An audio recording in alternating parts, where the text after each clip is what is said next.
Hello friends, and welcome back to my channel. Welcome to the fall season of Feminine Fancy content. I missed you guys. I'm so excited to be back and ready to jump into fall and autumn and all of the great content that is coming your way for the next few months. Before we get started, if you are not already subscribed to this channel, please hit that red subscribe button, join our online community. All right, let's jump into today's video. I'm so excited. This is like the first video in the fall content, and I figured what better way to kick off the season than to talk about having a sort of fall reset and how you can change your life for the remainder of the year. So we've already experienced spring and summer, and now we're heading into the second half, which is fall and winter. As you guys may or may not remember from last year, fall is my favorite season. And does that make me basic? Maybe. Do I care? Absolutely not. I am of the mindset that things are basic because they're good, right? Like, who doesn't like a pumpkin spice latte? Who doesn't like, you know, chilly weather and football games, right? It's like, things are basic because they're enjoyable. But I also love fall for some deeper, more sort of spiritual reasons as well. I think fall is a really great representation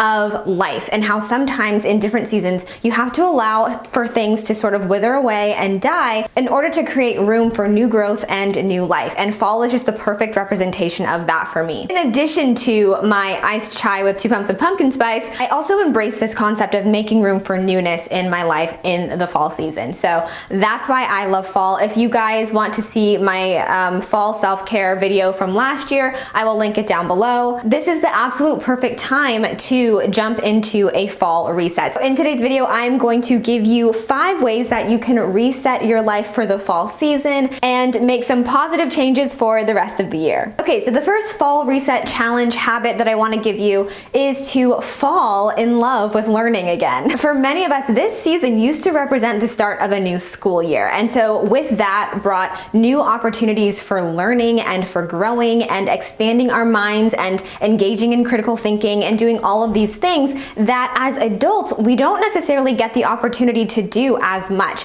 It's really funny. I feel like as children, we live very seasonally, right? Like, it's summer is our time for like play and fun and relaxation, and then as we move into the fall season, we get a little bit more diligent, we get a little bit more organized, and then as we move into winter, we sort of ramp up that, or at least this was kind of my cycle. You sort of ramp up that intensity and that focus from fall because you've got finals, there's a lot of testing that happens in December, and then things start to calm back down in spring, unless you're doing college applications or something. We used to live very seasonally, and then I don't know if this is true for you, but as soon as I got out of college, it was like I completely stopped living in alignment with the seasons. And one of the things that I loved about being a student was the fact that I could count on every August or beginning of September being in classes and learning new things and just having that opportunity to grow and expand my mind. And like I mentioned, we just don't get those opportunities as much as adults. And we also don't have people forcing us to do those things as adults, right? Like, as a kid, your parent probably is gonna say like, okay, it's time to go to school.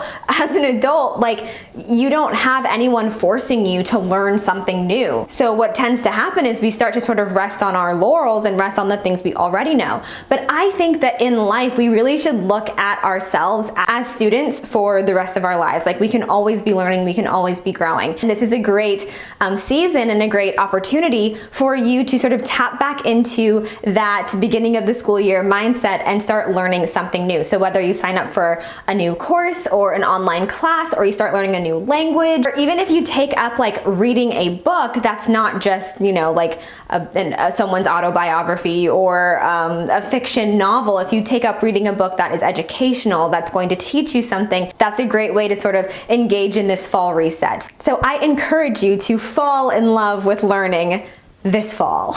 The next fall reset activity that I would challenge you to do is engage in a cleansing ritual. So last year I talked a lot about how I made a very strict schedule for my self-care, and I would take a bath every Tuesday and Friday, and I would get out a book and light candles, and that was really important for me. And I totally anticipate doing that this fall again. But aside from that, there is just something so purifying and so cleansing about water. So I think that to kick off this season, it would be a good idea to, this is gonna sound so weird, but to take a bath and just allow the water to cleanse you of whatever toxicity, whatever negativity you might have experienced over the summer. This is really a physical embodiment and representation of that sort of allowing things to shed away and making room for new growth. And water is also one of the things that I associate with growth, because without it, many things don't grow. So I would encourage you, just like, if you have a bath or even just in the shower, if you want to create like a really sacred space for yourself and just allow whatever emotions to come and to feel them and to express them, and make space for whatever new opportunities and possibilities are going to come your way for the remainder of the year. We all know about spring cleaning, but I actually think that fall is a really great season to do a deep clean of your space. This is a great way to live in alignment with the seasons and to just sort of prepare your space for the different weather that's going to be coming your way, we hope. Some of the little adjustments you can make transitioning from summer into fall is, storing away all of your swimsuits, all of your bathing suits that you had out for the summer, putting them in like one of those vacuum sealed bags and putting them in storage or under your bed or whatever, because you're probably not going to need them as much in fall if you even use them this summer. I know I really didn't use mine at all this summer. But with the fall season also comes a sort of sense of coziness and hygge, like creating a cozy environment. And so you want your space to be clean and tidy for that, because you're going to be, if you want to create a cozy environment, you're going to be bringing in candles and blankets, and you don't want to have all of that going on in a space that hasn't been deep cleaned since spring. So this is a great time to deep clean your space and really get in those nooks and crannies and make it, fresh and clean and ready to embrace all of those cozy vibes for the new season. Okay, this is also a great time to set your remainder of the year goals. We've got, what are we in? September, October, November. We've got 4 months until the end of the year. And so it's important to ask yourself, how do you want these last 4 months to go before we enter into 2022, which I'm shooketh that we are already heading into 2022. We're gonna blink and it's gonna be New Year's. This is a great time to sort of get clear on your goals for the remainder of this year. This is why companies tend to operate in quarters, because it's really good to sort of parcel out and separate out the different chunks of the year and then be able to sort of compare and contrast how you did in a variety of areas with whatever it is you're trying to achieve. So for the remainder of this year, for the next 4 months, what is it that you want to achieve? I would suggest writing them down, pen to paper. Notes app is fine, but you guys know me by now. I'm a pen to paper kind of girl. I'm a journal kind of person. And it's just good to see plainly written out what it is you want to accomplish for the next 4 months. 4 months sounds like a long time, but it really isn't. If you have specific goals that you're trying to accomplish by the end of the year, or by 2022, this is a really good time to get even more specific, even more focused on those goals and see exactly what it is you have to do in these next 4 months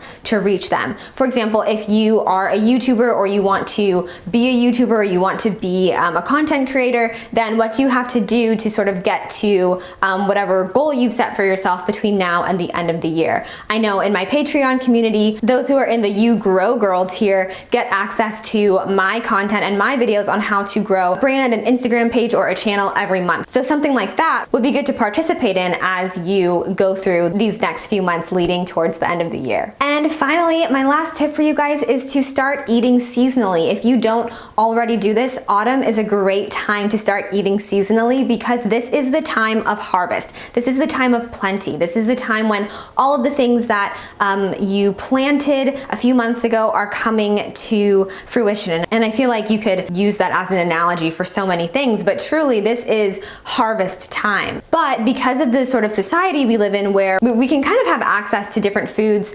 throughout the year, regardless of whether or not they are in season where we live, we don't live or eat seasonally. When it's shown that eating seasonally has a lot of health benefits, and also it's just a great way to live in alignment with what's going on in nature, right? Like if where you live and if the ground around you isn't producing strawberries, you're not connecting to what the land around you is producing. You're connecting to something, you know, somewhere in wherever strawberries are in season. And it's also really fun to find recipes that are specifically for eating seasonally. So I get a box of organic groceries from a local farm every week. And this week I got delicata squash, which chef's kiss, is so delicious. And I decided to sort of whip up a squash and sausage chili. I put it on Instagram. I put all of the ingredients on Instagram, and it was so yummy. Like I kind of just made it up as I was going along. I followed a recipe loosely,